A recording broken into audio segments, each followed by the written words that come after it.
Okay. Hey guys, I'm Zach. I'm Jibril. And we're a part of Life of a Londoner. We're a podcast about how young people experience different trials and tribulations and how they get over it. And today we have a guest here with us. His name is Farah, and he's a part of Youpress organization, if I believe correctly. And we're going to be asking you questions on how you work with young people. So Farah, how are you? I'm good. I'm really excited to be here today. What do you think about the weather today?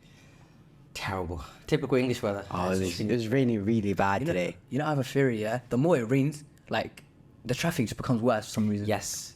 Like today was an example. What was supposed to be like an hour and a half journey, it was almost 2 hours to get here. I don't know what it is with the UK and the rain. It makes the traffic like, yeah, I have a fear on that. No, but guys, I feel like rain is actually really nice. Really? Yeah, I feel like it's peaceful. Apart from some countries. Yeah, it depends. I guess. Like today was too much rain. Yeah. Today was far. You know, every day was like, I got splashed at least 4 times. Yeah. These cars, I know. They take pride in doing it. They take pride. Rhyme into like. It makes their days. You know, to be fair, I don't blame them. They just came out at 9 to 5, yeah, they're stressed, and then they see school kids too happy. I get it, you know. So you think they just drive? Yeah, like, if they're angry, they have to be angry too. I get it. Sorry to bring her of darkness. But it's the truth though. But yeah. Fair enough. So tell us more about yourself, Farah. How did you start with Youpress? Was it like a plan of yourself, a plan with you and others? Tell us a bit more. It's a story that I love to tell because similar to how you guys are, hosting this podcast, really, taking initiative to make a difference and create something of a social action campaign movement. It's like how I started as well. And long story short, or short story long, the way I like to say it, because whenever you say short story, long, it turns out the other way around. Yeah. And but the gist of it is, it started off with myself and 3 other young leaders who met on a leadership program, and we were just like how I, challenge you guys. Yeah, just literally like how we started this. Exactly. So, challenging you guys to critically think about your own circumstance and your environment, and really thinking critically, what can you do as an individual and as a collective to make a difference? And similar to, a lot of young people, I was lost. I didn't know what I was doing. Still trying to figure out the world, where I fit in and what I wanted to do. But I knew deep down this was something that I wanted to pursue. And it literally started off just really trying to understand, like, how can we make things better for young people just like ourselves, that are coming from working class background, from diverse ethnic backgrounds, as well as, coming from really hard to reach, and also, I hate using that word, hard to reach, but not, I would say, privileged background, but working hard to live a comfortable and a stable life to make not only our family happy, but also our community. So it started off like that. Yeah, true. And I like, like the way you introduce yourself, you say Farah is happy, like, how'd you even come up with that? Like, that's a really good question. I really like that question. Best way I could put it is this, my dream has always been to do what I love to do. And it's always been not to pursue things that are not in line with my value and my faith and my belief. And coincidentally, my name, Farah, means happy, means joy, and means, happiness. So I always thought, and I always believed that you are a representation of the energy and the type of person that you want to be, and it's surrounding that you want to be. So a simple smile attracts another smile. So imagine you present yourself in a positive way that you feel comfortable. So I always introduce myself. My name is Farah. It means happy. I'm happy to be here, and I'm happy to share my story and experiences. It makes it like approachable. Yeah, exactly. It makes it more relatable, and it doesn't need to be so. When you're creating environments and workshops and trainings, I always view it as like, make it human, make it relatable, and make it real and honest. And by doing they so, relate to it, exactly. That's true. Speaking about your workshops, I know you like help out with young people. What are some common stereotypes like that you see amongst young people, and how do you address that inside your like your initiative, your whole like workshop program? Another good question. I'm trying to think. The way I approach this is, when it comes to stereotypes, when it comes to labels, when it comes to all these negative connotations associated with young people and people of ethnicity and coming from the backgrounds that we come from, is these labels, they tend to linger in our subconscious longer than we think. So imagine this, you're constantly told you're not good enough. You're constantly told you're black, you're never gonna do this, or you're constantly told you come from this area, you'll never fit with this group. If that's the narrative that you're constantly told, You're gonna you're gonna stop believing into it. Yeah. Exactly. And you It don't even becomes mean a to. self-fulfilling prophecy, Yeah. whether you are conscious of it or not. It's subconscious. Yeah. I get Exactly, you, yeah. exactly. And then, so when I meet those young people, they're already beaten down by society, system, everything that's kind of like, so they've lost that belief and that confidence. So when I meet them, I'm fighting two things. I'm fighting the general public stereotyping and what the narrative that young person is made it into a reality. Yeah, their own beliefs. So you fight two, I would say stereotype, but two battles. Because it's hard for them. Exactly, Because like because it's not just like they're believing it themselves. You know, if they believe that they could be better, then I'm sure you could help them. But if they don't believe it themselves, you know, what can they? They're helpless. And a lot of the time, it's literally creating opportunity for them to think differently and see what value they have and what uniqueness that's made them different. Remember the example I would say, like, you don't have to do what everyone else is doing. You are the driver of your destination. You're the driver of your destiny. It's just like how your fingerprint is unique to you. It's why are you gonna try and imitate everything else that's similar to you? Try remix it, create your own path. Look for inspiration and role models that you could look up to, but you will never be able to replicate what they've done, but you'll be able to create something unique for yourself. And that's how I see it. And going back to your question, a lot of the young people I work with, they're incredibly talented. Incredible, just like both of you. And when I meet them, I see that spark. And what I try and do is, this is what I love doing. I'm a storyteller. And I love to design and create opportunities and spaces that are accommodating and welcoming. So everything I do is about that aspect. How do we create inclusive environments that nurtures talent in young people to feel comfortable to pursue that passion without any of the noise that comes from the external and public outside. So Yeah, 'cause I love doing that, and that's why I trying to elevate even more in my work now as we progress. Because I've seen, like, especially if you love what you're doing, you always used to say that, like, do what you do, but make sure you love it. Because Exactly. like you're gonna bring out the best of yourself every single time you do something. So true, so Yeah. true. And even I would say this, like, if you love what you're doing and it's pushing you to you reach your limits, you can always go further. Good, great eyes. Yeah, exactly. Whereas if you're doing something that you resent and hate and just kind of be pushed to do it, you're not gonna put as much passion and love as you would to something that you're committed to. And finding that is always a challenge, to find what your passion is, what you should be pursuing. And even this conversation, we come from Somali background. Yeah. Dreams and pursuing your passion is not always. It's not always this. Yeah, the generous stereotype. Yeah. Exactly. It's kind of like my generation was like, you need to wake up, stop dreaming, stop chasing this dream. You need to pay the bills. Yeah. But the reality But is, they came from a situation just like that, so you can't really. and it comes from a good place. They want you to have stable and stability, but things have changed, and now it's even more different for your generation. Yeah. That is true. I'd love to hear, what's it like growing as a young Londoner in London now in 2023? Honestly, it does have its perks with you're in one of the busiest cities in the world, one of the best cities in the world. You get one of the best education systems in the world, as we're literally going to finish soon. Yeah. We're going to start a new leaf soon Amazing. because we're going off to university. So not only does it give the best education, it gives best healthcare, and along with that, you meet people from various different backgrounds that would have suffered the same things. Like other minorities would have had similar stories where people told them, "Oh, you're just a minority. You're never going to fit in like the other people here." However, they've went on to go do good things themselves. So now you don't feel like you're alone in this battle against everyone else. And honestly, Yeah. the only bad thing is about its prices. Yeah, that's true. But yeah, London is a multicultural place. Like, you'll see people with completely different stories. For example, let's say right now. I saw today a guy came in. Oh yeah, someone came in today into our school, gave us a motivational talk about how he came out from South Africa, and his parents didn't really have a lot of money, but he made his way out and became like a professional surfer. Like, it was, Wow. just Yeah. like literally, there's many instances where some stuff like this will happen. And like, even like right now when you're 13, let's say we reach uni, and let's say someone people will move into different houses, yeah. And they will move into the same house. You'll see someone puts on their socks differently, or someone eats in a different way. Like, everyone has a different identity. Do you get where I'm coming from? Love that, So yeah. it's like, but we just learn from it and we accept it, because it's not like their fault. It's what they were brought up with. So like, I'm glad I have that freedom, and I can, watch other people like and admire like their background, their identity, where they came from. So like, do you have them kind of like? Yeah, do you know what? I'm so happy to hear that, because that's one of the things I love about being a Londoner is the diversity and the culture and the stories and the uniqueness of people has always been unique. You will never find what London has anywhere else. Yeah. And I love that. Even when I was growing up, that's what I loved about being here in London. And now seeing it with your generation is still evolving. And you guys are excited about the next chapter, which is going to university.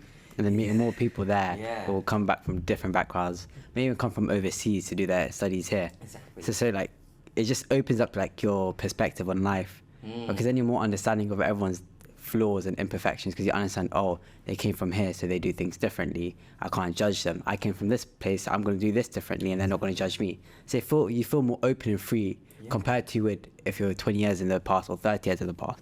Exactly. I have a question. Yeah. Okay, so seeing us, like people who've attended your workshop, do you have any like Other stories? Yeah. That was literally, I was waiting for the time to ask. Do you have any stories, of people who have come to your workshop and like you've seen them grow and you've seen them like, you know, flourish into their fields that they wish they wanted to go to? Yeah, I'm trying to think of this. So many stories I can tell you, but probably the most recent one that actually really got to me on an emotional level is this young man, and I won't mention his name because obviously, privacy, but I am very proud of him because the backstory is this is like, I think it was 2020 or 2021 during the COVID years. There was this government initiative where they were supporting charities and organizations to hire young people from the local community, especially from job center that have been out of work, to get back into work. So it was a pot of funding giving us opportunity to hire young people for 6 months. So we took a gamble. We said, okay, because especially me, like, you know, me coming from, I know what it's like to sign up to job center. I know what it's like to be fully broke and have nothing and like trying to like tear, you know, like, trying to tear your hair out. Like, what am I going to do with my future? So I knew, like, and when I did the interviews, so I said, yes, I'll do this. And I went to the same job center I used to go to. It was surreal. It was like, I used to be here, like, signing on, like, looking for my next job. Like nostalgia. Now I'm, like, on the other side, interviewing people to come work for me. And what I remember is, like, we interviewed this young man, and he wasn't at the job center, but he came through one of the referrals. So we interviewed him online. And what he said to me is, like, he goes, I've been looking for work. I've been trying my best. I've got education after college. I didn't go to university. Still in the early 20s. And he just gave us an example. He did some work for this person and it didn't work out. It just kind of left him hanging. And now he's like kind of stuck. He's like, no one's opening doors for me. This is literally what your workshop does for people. So you thought, so see, but I could help him a lot. Exactly. So this is telling us this story and the challenges he's been having finding work. Yeah. Me and my colleague, it got to us. Yeah. As soon as we finished the interview, actually before we even asked him, I said, you know, why didn't you apply? Because he applied for a filmmaker role. Yeah. And his interest was in graphic design as well. Yeah. And I said to him, why didn't you apply for graphic design? Because we got that position open as well. He's like, I want to challenge myself in filming, but I feel like this is probably the role that will get me more opportunities. Okay. But I asked him, like, is this something that you're interested in developing? He's like, yes, I would love to develop this if someone gives me the chance. So we finished the interview, and as soon as I said to my colleague, I'm like, I have a good feeling about this young man. I don't care. I just want to take a risk on him. I want to invest in him, and I want us to be the organization that actually took that initiative to invest in him. A year later, you know what's happened? What? He came on board as a Kickstarter, worked with us for 6 months straight. Yeah. Had very little experience of filmmaking, editing. Within that 6 months, we really pushed him. So you gotta remember, this is a young man that has not been in a professional environment for many years. So he had to learn like the logistics of being. He's good on time, don't get me wrong, but the logistics of like ins and outs. So we trained him in those areas in 6 months. We pushed him, paired him up with more of our experienced filmmakers. At the end of 6 months, we managed to secure additional funding to keep him for 3 months more. Kept him pushing him. It got to the end of the 3 months. He's like, Farah, I want to become a creative freelancer for you guys. And we explored what that would look like. And we just kept pushing him. We bought new camera equipment. And it got to a point earlier this summer when he sent me a video for one of our clients. I watched it and I was so proud, like a big brother. I was so impressed. I was like, you did this you created this video. This is you. This is the same person that was a year ago. You know how to use the camera. Yeah, exactly. And I watched it. I was like, wow. It got me teary eyed. Yeah, it's getting you teary-eyed right now. It's like reminiscing that moment, and that's I just kept pushing him. I was like, okay, I love what you did here. Let's do another one. And I kept doing another one and another one. And that was a really good example of investing in young people when they're looking for the opportunity when everyone else is telling that. Yeah, putting faith in people. Yeah, exactly. Yeah. And mashallah, like he's still doing amazing work. We've got more work coming up for him. And that's just one person that myself, my team members have had that kind of impact on them. And yeah, as you can see, it's a little bit teary-eyed because... Yeah, I get it. But it's like, you basically changed that person's life now. So you set him a foundation where he can stand stably on now. Because before you had none, you built it with him. Yeah, exactly. And as much as, I love that you say, we gave him a chance, but he also, we learned a lot from him, and he supported us with our vision, which is to support young people reach their potential. Because he was willing to give you the guys time, and you're willing to give it back to him. Exactly. It's like a double-sided relationship where he put trust in you guys and you put trust back in him. And we work together to achieve that goal. And our clients love their work that he's produced for them, and it's just incredible to see. So. Yeah, I hope that's a good example of like... Yeah, that very, very... Talking about success, how would you measure success within the company? Do you know what? Okay, this is something I was thinking about maybe a few months ago. Really? Yeah, literally. I was thinking like... Because and this is human nature, I know all of this from everyone. And especially if you're an entrepreneur or a part of your organization, there's a level of expectation that you personally, professionally set for yourself. Yeah. And it's sometimes unachievable. And sometimes you can get clouded with what the definition of success is from a mainstream aspect. Yeah. So it could be the money, status, the assets that you have, and so on. So I was thinking about this. I was like, what is success for me? And I was looking back and I was thinking, Youpress started over 10 years ago with myself and 3 other young people. When things went, AWOL, it was just me with literally no money or nothing. And having to hustle from the ground up to what it is now. And I was thinking about what is success? Is it success that because I've turned a social action campaign into a social enterprise, an award-winning social enterprise? Is success because of the amount of trading that we have or the amount of funding that we've got for projects? What is true success? And I realized like for me personally is being able to do what I love to do. Being able to have freedom to do that. Being able to say, you know what, next week I'm going to work from another place. Next week I'm going to travel. Or the week after, I'm going to work with this partner. That is success for me. Success, definition of it, is the freedom to travel, to do the things that you love to do anywhere and anytime. And I really had to think about this because I'm happy. I get to do what I have to do every day. That is success. I built a foundation, a strong team of people that love what we do and respect what we do. That's an incredible impact there. So for me, I really had to think about what success for me means. And literally, I was talking to my team member yesterday and saying to me, like, I have 5 aspirations that are linked to my 5 fingers. I think I've told you this. Yeah, you did. So those are the key I'll go through again. So it goes like this. If I remember correctly, it goes, so it starts off with the pinky. Actually, no, it starts off with the pinky. It starts with faith. Faith is important for me. It's the foundation of everything I do. And actually, sorry, it starts from the thumb. My bad. Thumb, not pinky. There's a reason why. It starts with the thumb. So the thumb is like my faith. It's a foundation of success. It's a foundation of why I do what I do. And my aim is to live, a spiritual, meaningful life that not only I'm comfortable with, but I please Allah. And so that's my one goal. Second is my mother. Always my heart, my soul, my mother. She's the reason why I do what I do. She's the reason why I'm in this country. She's the reason why I'm sitting down here with you guys. So she put a lot of work, not only to educate me, but educate my siblings and make sure we always had food on the table and good education. Shout out to our mothers.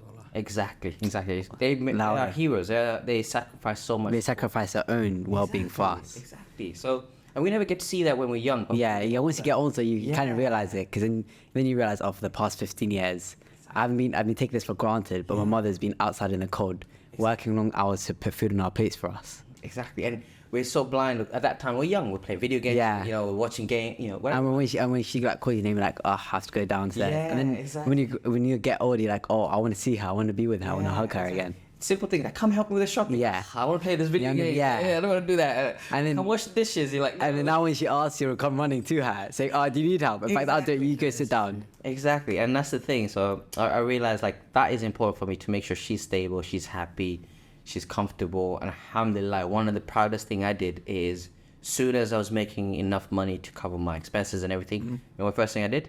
I bought a flight for my mum to go back home. Covered all that with their family. You know, they always feel comfortable in their home, like Because of their country. Yeah. Because they left it when they were younger for you guys, and now they get to go back with no worries. Ask them, do you want to go on holiday? Like, I want to go back home. Yeah. Oh, that's so cute. Yeah, they're like, I don't want to go anywhere. Yeah, I want to go back home. Home is holiday. Like, that's where my holiday is. So that's one of the things I was really proud of that I was able to do. First thing I did, I was like, nah, I gotta do that. I gotta honor my mum. Third thing is my family and my immediate friends. So making sure they're looked after, they're well. And then the third is romantic. So this is like the wedding finger. The romantic one. That makes a lot of sense. So that's safe for the romantic future wife. Future wife. So that, and then the last is legacy. So everything I do is legacy. Youpress, charitable work. Yeah. Right. It could be even having kids. That's a legacy. You're leaving behind. What kind of impact am I leaving in this dunya, in this world? And then when you fold it together, it's held by faith. There becomes a fist, a powerful fist, a movement. So what's holding it is faith. But everything is interconnected. So success for me is achieving these things. Everything else is a bonus. So far, you seem very close to achieving it, because you already left the legacy. Yeah. And you've taken care of your mother. Your faith seems to be strong. 10 years strong as well. Can't lie. Oh, thank you. You're too kind, honestly. No worries. Mashallah. Alhamdulillah, I've come this far. Yeah. So success is a working aspect of what I've been thinking about. But I would say, like, don't define certain aspects of your own interest and passion by external. Look at what's important for you. And if I measured them from the other sides, I wouldn't be doing what I love to do. Yeah. I've got a question. Okay, so of course, Youpress is an amazing organization, yeah. But if there was another path, career that you take in London, yeah, what would it have to be? Because of course, there's definitely like things that have piqued your interest over the years now. Do you know what? Okay. Wow, that's a good question. That really is. Well done, Jibril. Yeah, that's like deep inside. But if I wasn't doing Youpress, what would I be doing? Starting the Youpress competitor. Yeah, it's true actually. Press down. Because normally people will say like just general. Like, Don't press. Don't Bitcoin press. or what did you say? No, it's a joke. There's no way. I didn't realize. Oh, Yeah. The words, yeah. Don't press. You press. but normally people will pick like basic things like Bitcoin, Forex. But you being like living in this city like for a long time now, you may have seen something that you thought like, let's say you had to work with another organization and you had to do something out of your comfort zone, which you realized, oh, okay, I might actually like enjoy this, and then you realized you enjoyed it. Is there any things like that you take as a career? So like, I would say, okay, alhamdulillah, the good thing is I got to try different types of jobs before Youpress become what it is. So I've done corporate, private, public, and social care work. So I've tried everything, and I've even done sales in my teens and my early 20s when I was in uni. So I've even worked in warehouses. you've done it all. I've done all of it. I've like done cleaning and you name it, rolled up my sleeve. I've done crazy types of jobs over the years, and I always come back to Youpress. And I think the main reason is because if I wasn't doing Youpress, I always thought, I'll be honest with you, when I was a kid, I loved stories. I watched tons of movies, TV shows, music, you name it. Pop culture, I was like infused in it. Before I even knew how to speak English, I knew what was what. Okay, what was your favorite movie then? Wow, that's hard. So it's like choosing your favorite dish. But I would say it always been like stories around like inspirational people, like Men of Honor. I don't know if you've seen it. That's an incredible story. He was like, do get it, check it out. It's like incredible film by Robert De Niro and Cuba Gooding Jr. Yeah. It's about the first black Navy sea diver and the racism he received, and him basically the gist of it is his dad said to him before he died, is like, never give up. Yeah. So And he took that, And I've to, stuck like, with him. He stuck with him. So everything that was thrown at him, he never gave up. And I love that story. So stories around like people overcoming like they're battling. obstacles, and really succeeding. I always loved those. I love movie like what do you call it? My favorite movie of all time is you seen the Will Smith movie Pursuit of Happiness? Yeah, that's a good film. genuinely that movie as well, like with his young son Jaden. Yeah, and the fact that he was actually like acting, and he was what 4 or 5 at the time, and it was just real. It was just real. Like it wasn't, you know. That's what I mean. That's the kind of stories I love, and I've always loved listening and just watching stories and so forth. And I think deep down, I always wanted to work in theatre or some kind of form of storytelling. Yeah. And I think He'd be a good actor. you never know. One, you know. I Next James Bond. I don't imagine. pull the gun out. But with Farah, instead of he'd be smiling, guys. Excited. I'm gonna shoot you and I'm smiling about it. Like, He's gonna be killing them with kindness. It'd actually be like a trademark thing if you think about it. Yeah, he's gonna be killing them with kindness. but I would say probably not probably acting definitely, but I would say probably around book writing. directing or script writing, because I love composing characters and stories. That's Producing what I do. it, basically. Producing it. That's what I do. I look for solutions and then I create a story that is linked to the project. So in a way, it takes the participants through a discovery phase all the way to growth and development. So that's why I see it. I've always seen it like if I wasn't doing Youpress, I'll be telling a story. My medium will probably be directing or writing or acting or producing.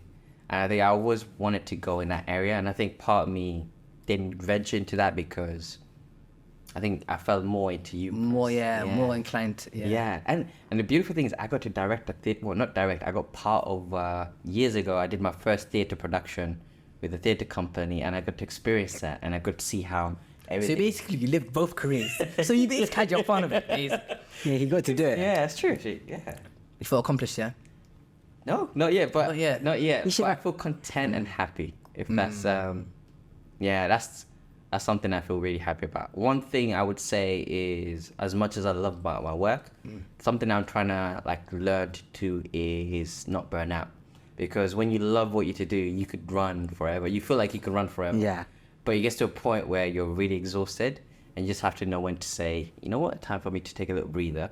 Now, something I'm trying to learn is because I love what to do, but then, you know, when you love to do what you do, You do more of it. it is and more of then it. Like, it sometimes- keeps yeah. coming, more opportunities, more partnerships, more ways to grow. But sometimes it's like learning to say no. Like, let's take a little breather. Limits, doesn't yeah. Yeah, and that's the hard thing to do. No is the hardest thing. You remember the sessions we did? No is Yeah.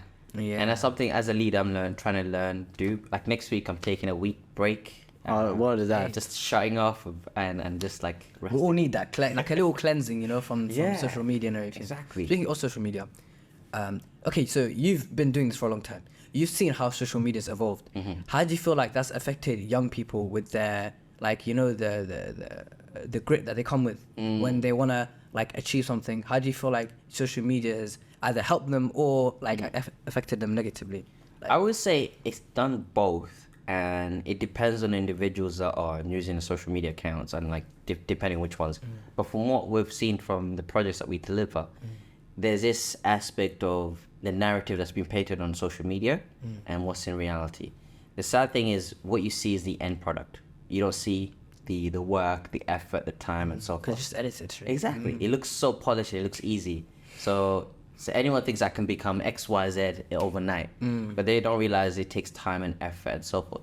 And that's something that we always try and tell all of our young participants and artists that we work with. Say, look, we're not going to take you through the shortcut. This is hard work, but it's good work. And it's going to be effective and meaningful to you. But all it takes for you is to invest 100% in this journey. That's true. And we're honest with them. And I think social media sometimes plays the narrative everything is easy, but the reality is we need to show the real context. It's low-key a lie. Exactly. Yeah. And I'll tell you one thing I noticed as well is when it comes to social media and other, not from young people, but from the third sector and corporates, it's going more towards authentic storytelling. They know these exaggerated things online. People are more interested in real, authentic, real stories and real people. I think because of so long on social media, they realize they can tell between the fake and the truth. It's like even in general, people they won't believe what they see on the media. They'll think it's a lie. But I get it though, because nowadays so many things could, like, you could take a picture of you on holiday smiling or like just behind like a museum or something, and you look like the happiest person on earth. Yeah. Yeah, that's like the Behind, whole story. It's a filter. Exactly. Exactly. And that's the bit that I'm really worried about, because that's something I do with our work and everything else. I would say, you remember, first I said, I'm going to be honest with you and I expect you to honor that, honest as well. And then we set the group values. Honestly, yeah, we did the group value. Yeah, that was actually one of the main, works that we did with you. That was the first thing that we did, and we had to sign off for it. Exactly. And that sets the tone, right? It sticks with you. The mood board as well, yeah. It sticks with you. Even after we've done our workshop, we still kept the values that you taught us to keep. Like the main values of Youpress, like it shows like to stay true to yourself, because like honesty, it literally says honesty is the best policy. If you're honest with me, I'll be honest with you. Honesty is a two-way street. Exactly. It makes sense, and but yeah, like that's why I think that's why I asked the question about social media, because sometimes it's not always honesty. Yeah, it seems like a deception. Exactly. And how are you guys finding it? Because when I was growing up, I didn't have social media and even now, like I try and limit how much time I go on social media because it's so bombarding with so much information, and especially what's going on with the war. And I want to hear, like, how are you guys, like, what's it like growing up with social media being a norm? And you should ask him, he's consumed by it. No, Mr. Enlightened here decided to take a social media break. Was he done? Yeah, I'm done. He's done. I deleted Really? everything, yeah. How long has it been now? Like, Peaceful. How long has it been? It's been 2 weeks of it. Yeah. And it's been peaceful those 2 weeks, yeah? Peaceful in 2 weeks. Like, I will see him back on in about 2.5 weeks. We'll see. Hey, 2.5 weeks. Hey, hold me to it. I'm not gonna have it for the next 2-3 years probably. Like that's definitely, I'm holding that onto me. But the only thing that you do use, on like a burner account, I'll have Twitter, but then I'll just check politics. So like news. Just keep up to date. Yeah, that's. But it's not even like I'll be on the app. It's just I'll just get notifications. For example, like breaking news. For example, like right now, the whole cabinet reshuffle. I got told like, oh, Suella Braverman got removed. I'll be told about Informed, yeah. Yeah, and so in a way, it's kind of like having a newspaper. Yeah. It's like just checking it. But I'm not on my. Most of the time, like let's say I'm at home, I'll realize, oh, I have nothing to do. I'll try to go on my phone. I'll try to TikTok, and then I realize, oh wait, I don't have it, so I'll just throw it away. That's good, right? And I'll just go downstairs, just interact with family members for a That's so much better because you it's like a wormhole. You open one and like crap, it's been a few hours already. I realize how much time it consumes. If you realize, like when you take your break next week, you'll realize. Trust me. I literally told my team I'm not going anywhere. I'm literally in the present moment, just switching off. Zen, Zen, exactly. Talking about a more casual teenager, I would say I definitely do use social media. Consumed by it. Okay, I'm not consumed by it. Right before we recorded this podcast, he was just on his phone. No, I wasn't. Crazy. No, I was using iMessage. Really isn't social media. I was just letting everyone know, I'm going to do a podcast. Because I'm very proud about what I do right now. So that's what I was doing. I wouldn't say I'm consumed by it. Yes, I do use it, but I don't use it more than I need to. Let's say I'm doing work, I'll stop, I'll take a break, and then if let's say I've done most of my things, I'll just scroll on TikTok for a bit, maybe watch a new.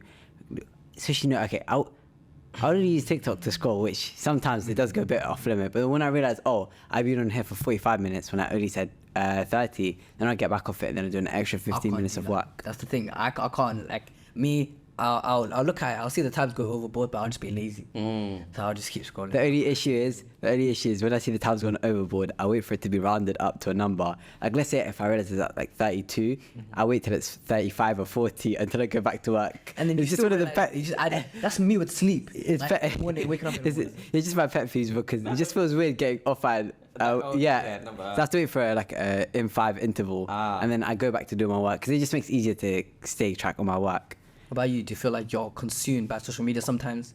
Yes. Early on, maybe a few months ago, I was constantly on quite like LinkedIn, Instagram, and mostly those two, and then Facebook here and there. And it was mostly related to work and so forth. But it got to a point where I would do the work stuff, and then I get warmed into like the either be funny videos or be interesting stories and so forth. They catch you in. Yeah, the last video you say, this is my last video before I go off, is the best video you've seen of the day. You're like, okay, this is good. Let me go for another 5 minutes. Yeah, exactly. And that's like, you get hooked. I watched that documentary on Netflix. The Social Dilemma. I haven't seen it. Is it? Yeah, it literally shows you about how how social media what do you call it? Like the apps, they'll notice how much you've been on a social media app, and if they feel like you haven't been on it for long, sometimes you'll get a notification saying, hey, we haven't seen you for a long time. Yeah. They'll bring you in, whatever means necessary. Wow. Like they're crazy because sometimes we'll just press allow or stuff. Yeah, we don't know what we're pressing. Like we're letting them access our activity on that we use on our phone, so they know what apps we're going on more. So they'll cater some things like a notification to what you've been on recently.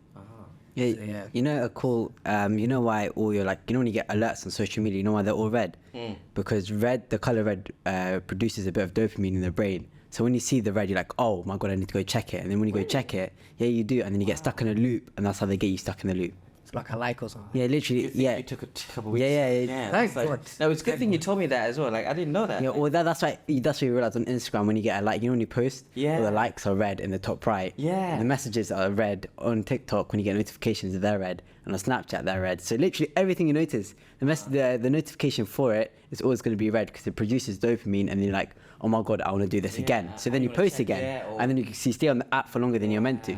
That's literally why it's all What red. they're doing? They're very manipulative. It's very manipulative, and it's just becoming normal now. They've been playing me all along. Yeah. Yeah.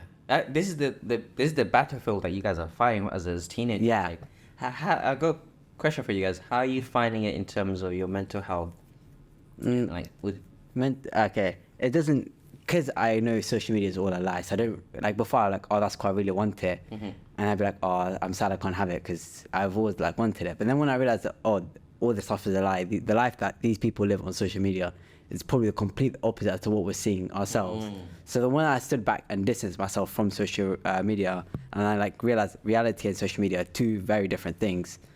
And then I stopped like getting consumed by it and stopped wanting everything I saw. Now it's just like, if I see something, I'm like, oh, that's cool. If I really want it, I'll go get it my other time, but I won't force it or make it a priority. good. In a way, you're controlling yourself. Yeah. You know the reality of what's behind it. Yeah, you know that, yes, it's all a scheme. Yeah. So it becomes an entertainment in a way. Yeah, you just got, I literally just use it for entertainment. That makes sense. And then once I'm bored, or once I know that I've been on it for too long, then I get off it. That's good, man. Yeah, it's true. Now, like, of course, my mental health's good because I haven't been on it. But when I see other people and I'm on social media, I don't know. It's like I feel like I have to work harder because I'm like, I want that, you know. So it's like it's not like I'm demotivated by it. It's just But it creates this unnecessary competition that Yeah. even the other person didn't know you. Yeah. that's what. If you can do it, why can't I? Yeah, you know. But sometimes I'll watch for a bit too long, and then I'll be on it for too long, and then I'll realize, oh, I've wasted time today. I said I'd do it, but why didn't I admit? You know. So like it was just a constant cycle until like I just went off it. So now I realize. It is you know, when I say it, it's easy to say it, but it's hard to commit to it. Yeah. So when you actually commit to it, you realize, oh, okay, this is a lot of work. You can actually put the time in, the hours, And quit it. It's only been 2 weeks. Yeah. Give it one more week. They say what, 21 days into a habit? Yeah, it's 61 days. It's 66 days for 66 days, a behavior to become a habit. So you can put time. So you got 66 days? 66 days on Yeah, the door. I can do that. I You can do get that. it. That's like, hopefully. No, Yeah. you Good can. goal. It's a You good can. goal, yeah. That means if you do that, you got good will control. Yeah. Yeah, I'm trying to break out of a lot of habits. You know, like sleeping late. That's one that I'm. You know. You actually found out the reason why young people, I can't remember what the exact reason, but there's a reason why young people stay up later and sleep all day, and Yeah. whereas older people wake up pretty early and sleep.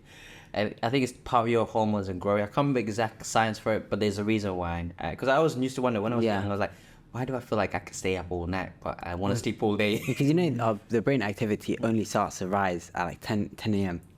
So in the morning, like there's morning lessons like between 8:30 to 10, your brain is not even like fully active. So that's why, in my opinion, I'll start school 2 hours later, but then I'll also end it 2 hours later. 8:30 to 10, my brain's not active. Yeah, it's practically not active. So why are they teaching me? I don't know. I'm not gonna take the information then. It's just become a habit of school Part of culture now. education. Yeah. What? It's probably like I don't an know what old it is. system of like, Yeah. like the curriculum is stuck, can't be changed. Yeah. Right? I don't want to use the word stuck, but you get. It's less flexible. Yeah. It's a need. Exactly, yeah. It's a need of reform. Yeah. That's what it is. Talking about reform, where do you see the future of Youpress going? Another good question. That's a good last question to end it off. I can't lie. Yeah, That's it's a very good question. Well, put it this way. My goal has always been freedom. Yeah. Freedom to creatively create, to design, to... If a young person comes to us and says, I've got this brilliant idea, we should do this, this and that. I want to be able to invest in and say, yes, let's do it. So the future for Youpress is freedom. Freedom from obligation of signing on to grants and funding. We want to be 100% profitable from our trading aspect of the agency and what we do best. And then the rest, my dream is to be 100% sustainable. And when we work with us, we love our funders. They're amazing people that have been supporting us from day one. Shout out to them. And shout out to them as Shout out to the funders. Shout out to the banks, all of them. They're amazing people, honestly. And they believe in the same thing as well. They want us to get to a sustainable point where it becomes more of a partnership. So we're not... Gives you that leeway. It's not like you're just dependent on each other. Exactly. On one person. It's like, it's a two-way street. I get you. Again, honesty, you're creating honesty with the people that are funding you. And then once their goals match yours, then they'll be willing to do whatever they want. Freedom, yeah. So you're literally creating freedom by making the bonds. And the funny thing is like, alhamdulillah, even here, ATM, one of our greatest partners that Shout out helped to us ATM. out. Shout out to ATM for being there. Anti-tribalism movement, you know that. Exactly. Shout out to them. They've been amazing. And like, we're already discussing potential ways to collaborate even further. So our aim is really to become free and to have a central hub for young people to come and to create and be themselves and not worry about the noise outside in the world. And that's the foundation for Youpress. You heard it from the man himself. Literally. Couldn't come any better. Yeah, Anyway, it's been a great episode. it's been a very good Very episode. good episode. Thank you for being here, Farah. Thank you for having me as well. Great guest. Thank you. We love finding out more about your business, Youpress, and we hope, Can I just say, like, Yeah. how incredible this podcast is? Like, because it started from your workshop. Yeah, we worked with him 5 months ago. Yeah, 5 months ago. ago. I'm pretty sure it Oh, hold on. was it not June 14th as well? Was it? It was somewhere in the middle of June, like around this time. Farah was there. So Hey, 5 months ago. wow. We And ca- that just shows, like, you guys took it, like, what, 5 months ago, we did the leadership training. Yeah, where you instilled values into us, which will be with I us love forever. that. You know what? You guys took what you learned from me and made it your own. Yeah. Took initiative to it. And that's part of learning. My encouragement for both of you is to continue to learn. Like, if anything I can give you guys and Yeah. take away is, when I started out, you know what my ambition was? To learn. I'll tell you this quickly before we wrap up. Yeah. Like, when I started out, I literally felt very insecure about my abilities as a leader and all these things. You know what I did? I remember you said, how can I lead Youpress if I'm not a leader yet? Yes. I don't even know what leader is and how is that supposed to be? So what I said is like, okay, how do I become a better leader for not only for myself, but for my team as well? I literally started looking for courses and programs similar to what you guys did. And when I did that, so many doors opened up. I did so many courses and trainings here in the UK and abroad. By the time I came back, I had so much knowledge and tips. I just thought, now is the time to put into action. So what you guys have done is literally what I did as well. You took the knowledge that you required from the program and said, let's do something about this. Let's create our own podcast. And you've done that. And one advice I give you is like, you're going to uni now. Yeah. Not only education for uni, educate yourself in other areas of your in interest. life, because it is. Yeah, true. Exactly. Keep learning, honestly. That's the best thing that you can do. The more you know, the better choices you can make. The more educated you are as well. So not just formal education, informal education as well. And I can say just one more thing Yeah, as well yeah. is like, I'm very, very proud of you guys, honestly. This is an incredible podcast. I've been watching the episodes online. I've been seeing it how it's coming along, and Appreciate I it. tell you this, I show it to my team all the time. I'm like, guys, look, this is what they're doing. Like, this, I'm so proud. Look how much they're producing. I was literally telling all my team members to this morning, I'm like, I'm going to do this podcast this evening. Yeah, And with this- was all your former students. Yeah, Or people that were on your course. Exactly. And I honestly keep pushing forward, honestly. This is incredible work you guys are doing, and this is the foundation of many more good things to come. And just because the training program is finished, you're part of the Youpress family, you're part of the ATM family. We're here to support you guys all the way. So thank you for having me as well. No worries, it's been a pleasure. It's been Jibril. It's been Zach. And thank you for listening to... Oh, and it's been Farah. My bad. And thank you for tuning into this episode of Life of a Londoner. Oh, yeah. Thank you, guys.